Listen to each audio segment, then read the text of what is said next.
Obbolummaan sila argame dhugumaanii lasaana citta fee ajamaa ikwaani inani fatiin dubbiin dabarfadha afani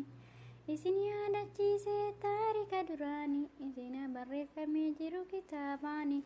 gaaf tokko too deeman nam sadii ta'anii amla fagoo deemu obbolaa imaanii otoon beekinan duwwii afaan bu'anii gabamantumaman hidhaa sidhamanii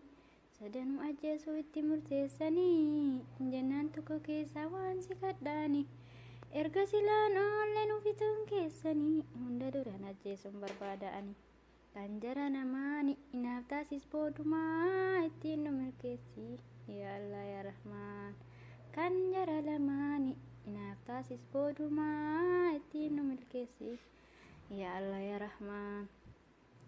gaafatan maaliif barbaadde dura du'u duuti keessan du'a duras boodas ta'u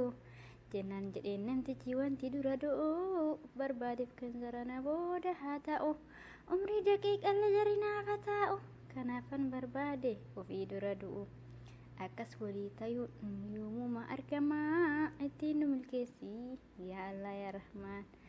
akkas waliif ta'uu yoomuma argamaa ittiin nu milkeessi yaa Allah yaa Rahmaan.